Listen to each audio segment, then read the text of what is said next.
story you are about to hear is true. The names have been changed to protect the innocent. Fatima Cigarettes, best of all king-size cigarettes, brings you Dragnet on both radio and television.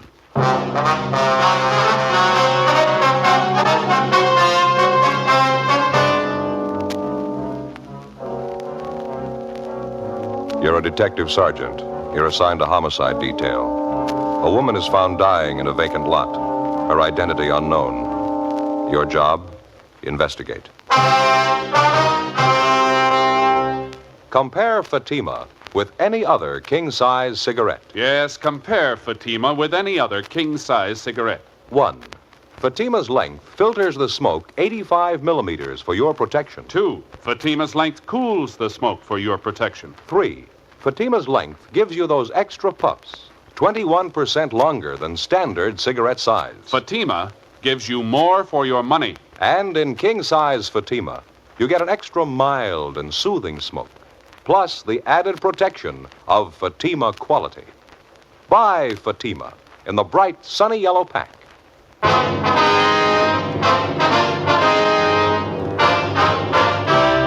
Dragnet, the documented drama of an actual crime. For the next 30 minutes, in cooperation with the Los Angeles Police Department, you will travel step by step on the side of the law through an actual case transcribed from official police files. From beginning to end, from crime to punishment, Dragnet is the story of your police force in action. It was Thursday, October 16th. It was cloudy in Los Angeles. We were working the night watch out of homicide detail. My partner's Frank Smith. The boss is Captain Lorman. My name's Friday. It was 9:48 p.m. when I got to Georgia Street Receiving Hospital, Dr. Hall's office. Joe, how are you? Hi, Doc. How about that case you got in from 7th and Union? How's she doing? She died about 5 minutes ago. Oh, fill me in. What do you got on it? You talked to the radio car officers, ones that handled the call? Frank's talking to him now out in the lobby. Thought I'd check in with you while he was handling that end. Not an awful lot to tell you, Joe. Ambulance G2 brought her in from the location. She was alive when they brought her in. Did everything I could for her. Didn't help much. Too far gone. Yeah, what's it look like?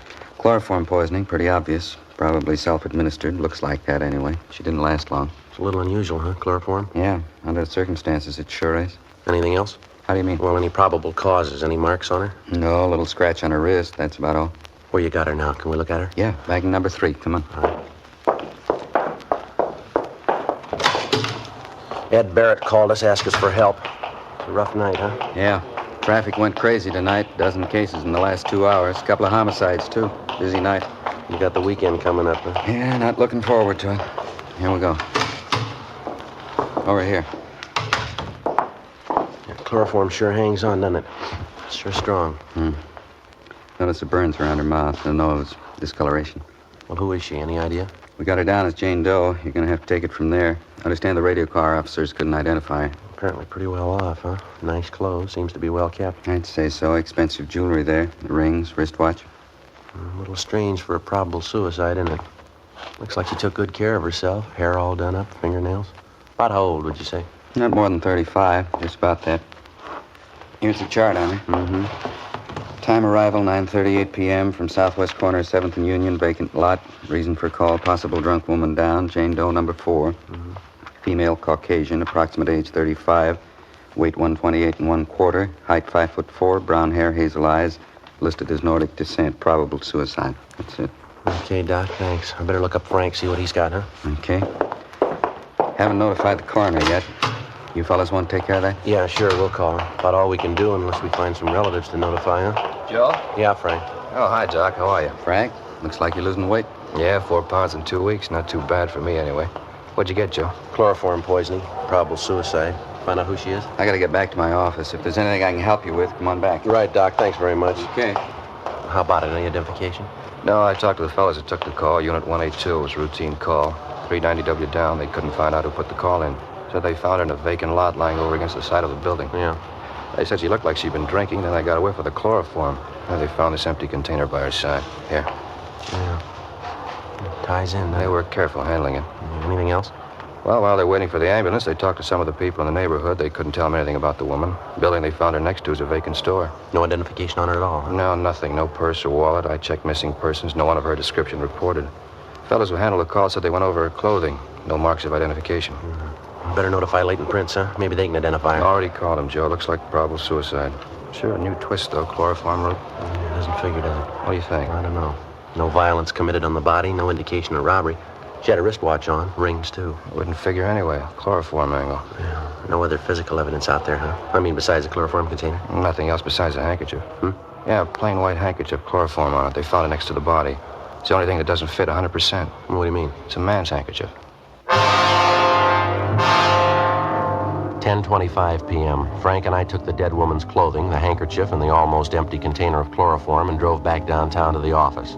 We dropped off the clothing and the handkerchief at the crime lab to be processed for possible identifying marks. The chloroform container was taken to latent fingerprints for examination. The following morning, the body of the unidentified woman was taken to the county morgue for posting. As soon as the dead woman's prints were made available to us, they were checked through our record bureau and also through the record bureau at the sheriff's office. In addition, they also made a run on her description. They were unable to identify her. We checked with the crime lab, but they couldn't help us either. A detailed examination of the dead woman's clothing failed to yield any leads as to her identity. Latent prints didn't have any better luck with the chloroform container. The only prints they found on it were those of the dead woman. Meantime, the morning papers had picked up the story and given it front-page billing. 11:16 a.m. How's that again, Doc? Uh-huh. Yeah, I see. Mm-hmm. A little unusual, wouldn't you say? Yeah. Okay, we'll pick it up after lunch. Right, goodbye. Anything? Yeah, Doc Cephalo at the morgue just finished posting the body. What'd he say? The chloroform killed her. They even found traces of it in the stomach. Huh? That's right. It's a weird one, isn't it? Doesn't leave much doubt. Suicide. No indication it was anything else, is there? I got it. Homicide, Friday talking. Yes, sir. Yeah? Mitchell? Mm-hmm. That's so. Yeah, sure, be glad to. Yeah, we'll be here. You want to give us your address? Hello? Oh, here we go. What was it, Joe?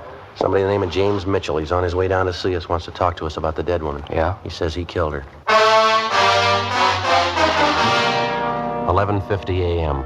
While Frank and I waited around for Mitchell to show up, we checked his name through R&I, but we were unable to find anything on him.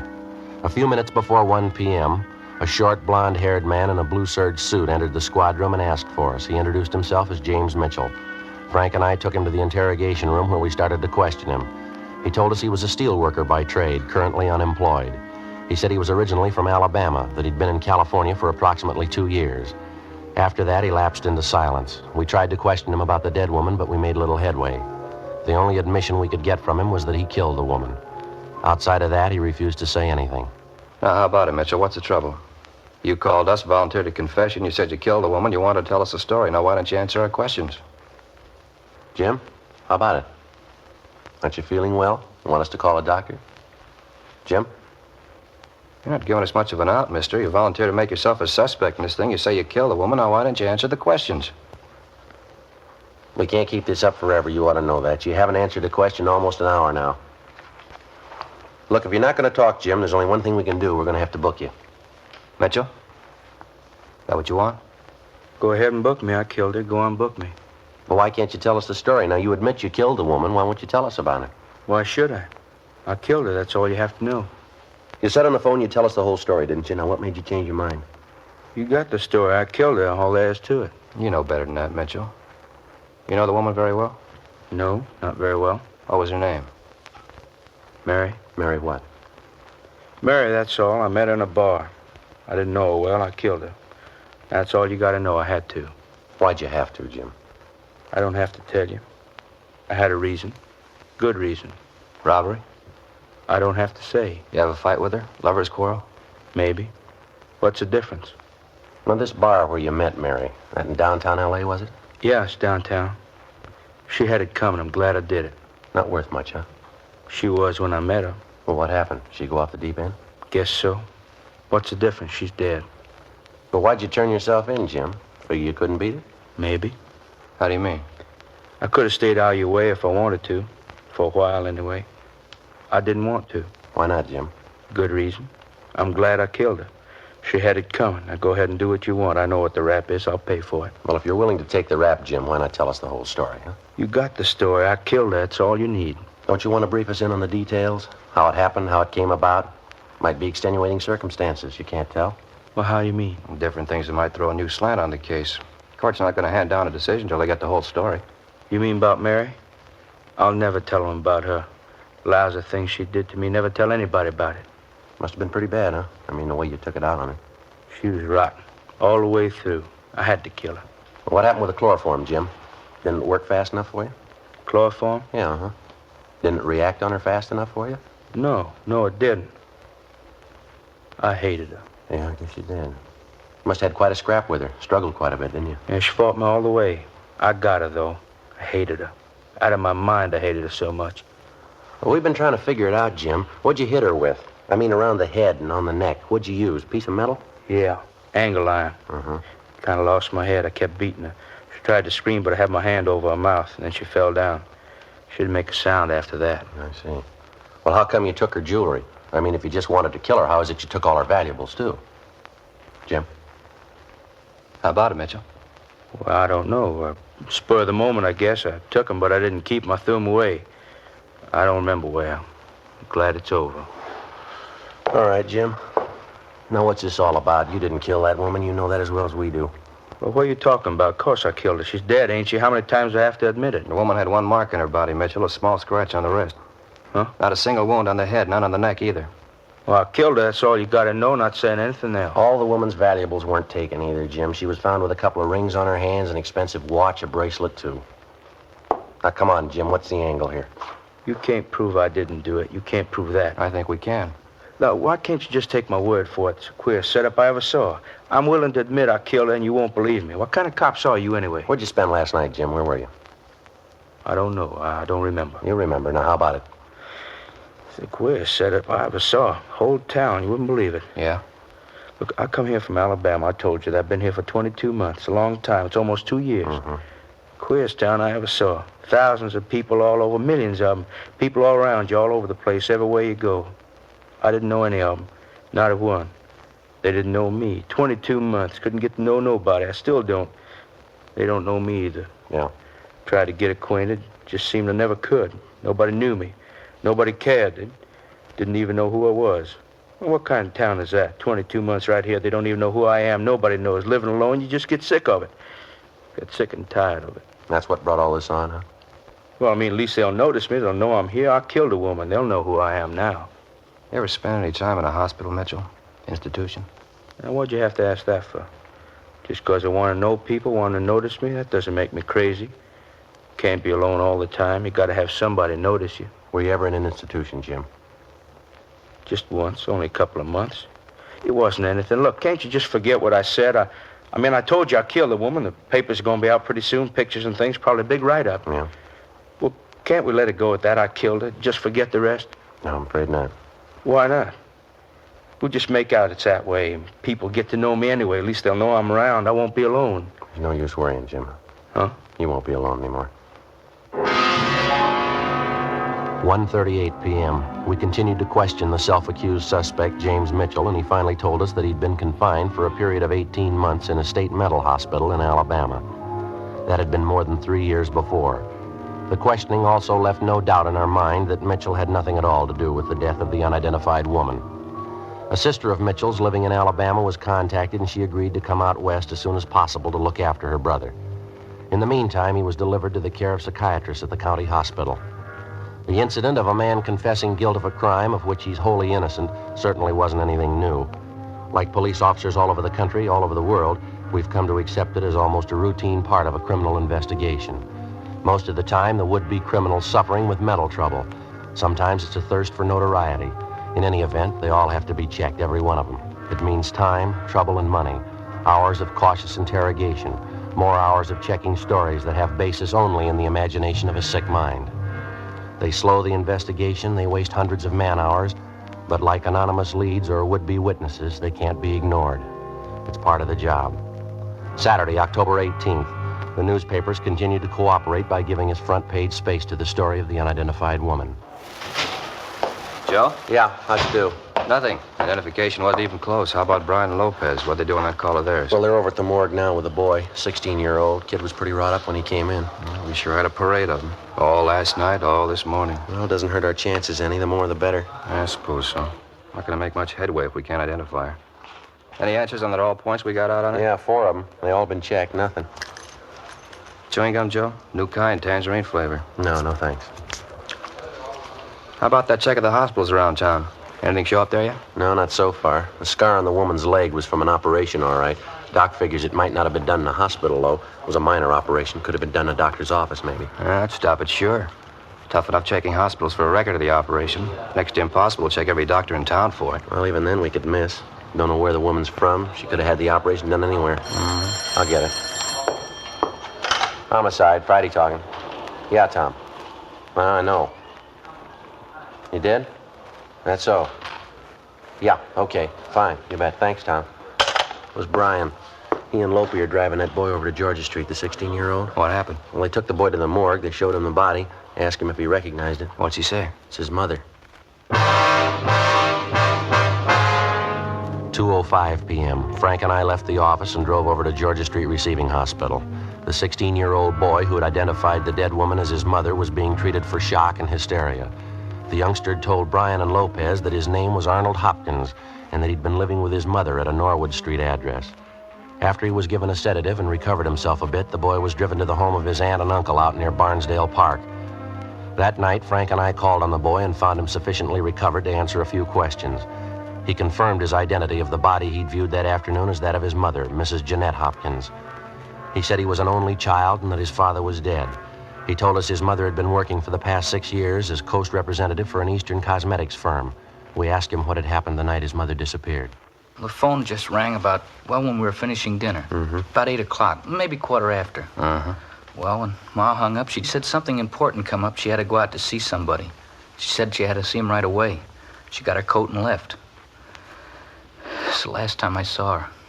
Well, who was she going to see, Arnold? Did she tell you? No, she didn't. I heard her talking on the phone, though. Heard her say Leo. She said it a couple of times. Leo. Where was she going to meet this person, Arnold? Did you happen to overhear that? No, I didn't. I think she said, okay, I'll meet you there, Leo, and she hung up. Then she got her coat, kissed me goodbye, and she went out. Did she leave on foot or was she driving, you remember? Oh, on foot. My mother didn't drive. Who's Leo, so? Your mother ever talk about him? Heard her talking to him on the phone a couple of times. That's about all. Well, do you know where he lives? What he looks like? Can you tell us anything about him at all? No, sir, nothing. I wouldn't know him if I saw him.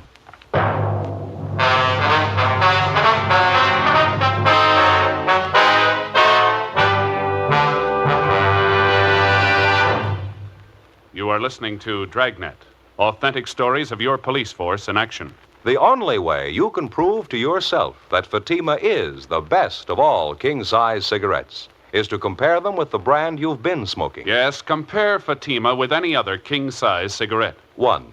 Fatima's length filters the smoke 85 millimeters for your protection. 2. Fatima's length cools the smoke for your protection. 3. Fatima's length gives you those extra puffs, 21% longer than standard cigarette size. Your money back plus postage. If you're not convinced, Fatima is better than your present king-size cigarette. Just return the pack and the unsmoked Fatimas by August 1st, 1952. Fatima, Box 37, New York 1. More and more of your friends are switching to king-size Fatimas every day. Compare them yourself tomorrow. Buy Fatima in the bright, sunny yellow pack and enjoy the added protection of Fatima quality.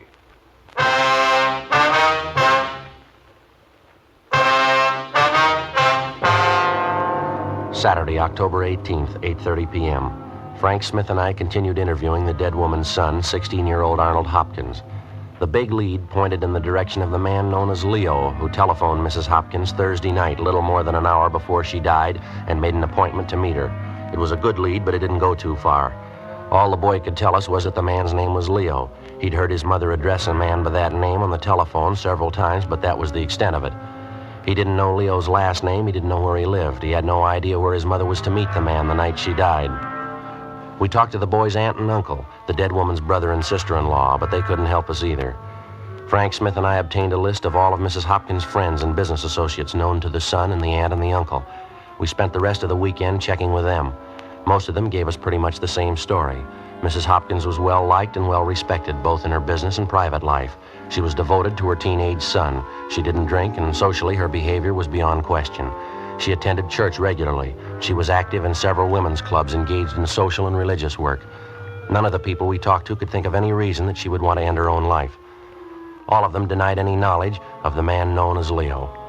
Monday afternoon, October 20th, Frank and I had another meeting with the victim's son, Arnold Hopkins. We had him check over the personal effects found on the body. Yes, sir, that's hers. The other ring, too. How about this bracelet, sir? Yes, sir. She always wore that. My dad gave her to her, I think, when he was alive, I mean. She always wore it. Now, the wristwatch, 2 rings, the bracelet, and this lapel pin here. That's about it, son? Yes, sir, I guess so. You have her necklace, too. How's that? My mother's necklace. She was wearing it that night. She had it on when she left the house. Didn't you find it? What kind of necklace is it, son? What's it look like? Oh, it's made like the bracelet is. That one there. See, the two of them go together. It's a set. Your mother wear expensive jewelry like that every day, did she? No, sir. She wore the bracelet quite a bit, not the necklace, though. She only wore that when she was dressed up. I thought about it yesterday. I meant to tell you about it. What's that, son? Well, right after she got the phone call that night, when she told me she had to go out. Yeah? Well, she went back and got her coat, and then she came in the living room and kissed me goodbye. She had the necklace in her hand. You sure she took it with her? Oh, yes, sir, I'm positive. After she kissed me goodbye, she went over to the mirror, and I saw her put the necklace on. She was wearing it when she left. I didn't think much about it till later on. Most of the time, she only wears it when she dresses up. She wasn't very dressed up that night. Joe? Yeah. Can you describe the necklace for us, son? Exactly what it looks like? Yes, sir, I think I can. When you saw your mother with a necklace on, did you think to ask her about it? Yeah, I did. She said she was wearing it because she wanted to look pretty. She was going to meet a good friend. And she didn't say where? No, sir. I guess she was wrong, huh? About her necklace, I mean. No, son. About her friend.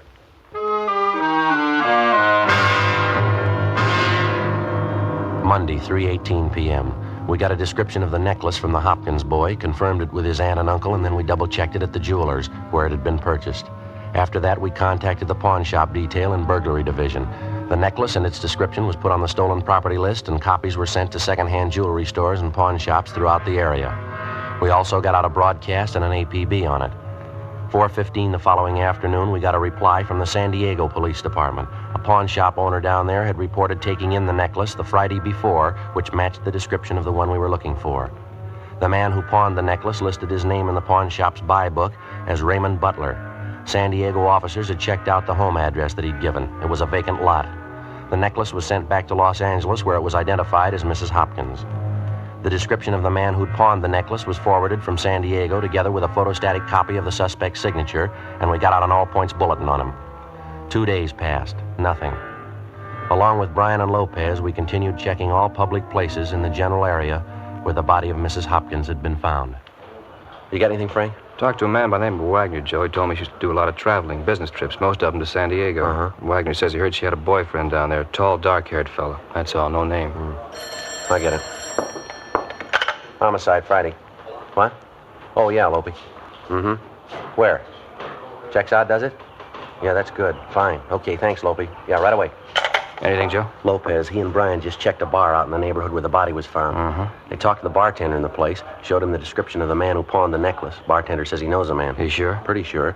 He told Brian and Lopey that the man's either a boxer or a wrestler, something like that anyway. You know the man's name, where he lives? Says his name's Taylor, no home address. You know his first name? Yeah, Leo. 1:25 p.m. After interviewing 4 other people who were in the bar the night of Mrs. Hopkins' death, Lopez and Brian checked back in at the office. They told us that at least one of the 4 persons they talked to, in addition to the bartender, was sure that the description of the suspect who pawned the necklace fitted a man known as Leo Taylor, who was in the bar the previous Thursday night. He was seen in the place between 8:30 and 9 p.m., and he was seen with a woman answering Mrs. Hopkins' general description. The bartender had no idea where the man lived, but he seemed fairly certain of the man's name, Leo Taylor, and his occupation, either wrestling or boxing. 5:05 p.m. We made a run on Taylor's name and description through R&I, and we got a make. We checked his handwriting, and that matched out also. He had 1 previous arrest for assault and disorderly conduct. His residence was a West 11th Street address. We checked it out, but he'd moved 6 months before. The landlady had no forwarding address on him, but she told us one of the places he used to frequent was a gym on South Olive down near Olympic. We ran it down.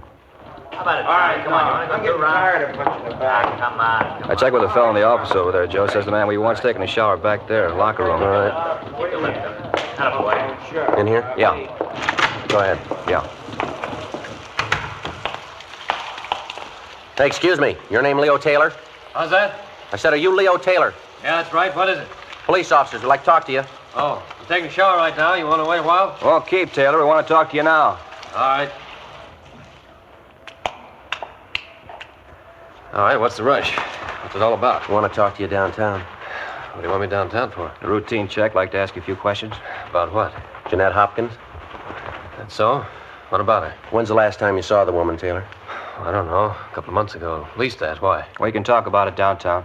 Well, let's talk now. It'll take me a little time to get dressed. What's the pitch? You know as well as we do. You want to throw me that shirt, Mac? Thanks. What do you mean I know as well as you do? Know what? No rush, Leo. We can talk downtown. I read about it in the papers. It's a terrible thing. I was going to look her up one of these days. It's too bad. You live in Los Angeles, Taylor? Yeah, why? Ever get down to San Diego? Once in a while, not too often. You don't think I had anything to do with it, do you? How do you mean, Leo? With what? I mean, Jeanette, she's dead. You don't think I had a hand in it, do you? I tell you, I'm on a level with you, Leo. We've been on this thing a week. We've got you placed in San Diego. We've got you placed here. You say you haven't seen Mrs. Hopkins for 2 months. We can do a lot better than that.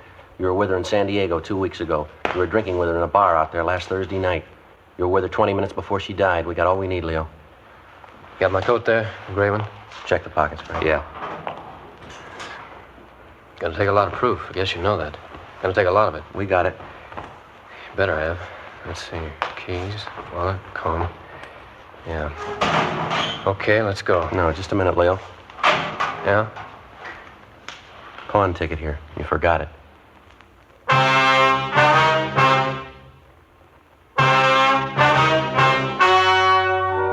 The story you have just heard was true. The names were changed to protect the innocent. On January 28th, trial was held in Superior Court, Department 89, City and County of Los Angeles, State of California. In a moment, the results of that trial. Now, here is our star, Jack Webb. Thank you, George Fenneman. Friends, there's not much I can add to what you've already heard about Fatima's. If you smoke them, I know you'll agree with me that no other king-size cigarette can match Fatima quality. Now, if you haven't tried them yet, prove it to yourself. Buy a pack and give them a try. I wish you would kind of check up on what we've been telling you. Compare Fatima's with any other king-size cigarette. You'll like Fatima's better flavor and aroma. It's extra mild and soothing smoke. And you'll find Fatima gives you more for your money. Yes, sir. In Fatima, the difference is quality. Buy a pack tomorrow. Fatima.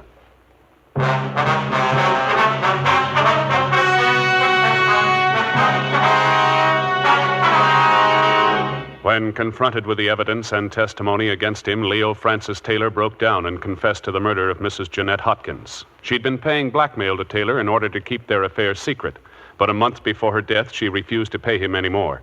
Taylor threatened her again, and she agreed to give him the necklace as a final payoff.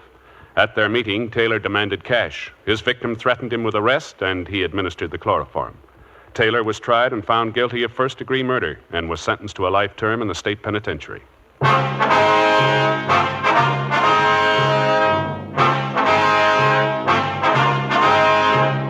You have just heard Dragnet, a series of authentic cases from official files. Technical advice comes from the Office of Chief of Police W.H. Parker, Los Angeles Police Department. Technical advisors Captain Jack Donahoe, Sergeant Marty Wynn, Sergeant Vance Brasher. Heard tonight were Herb Ellis, Vic Perrin, Gil Stratton, Jack Crucian. Script by Jim Mosey. Music by Walter Schumann. Hal Gibney speaking. King-size Fatima, made by the same people who make popular Chesterfield cigarettes, has brought you Dragnet, transcribed from Los Angeles.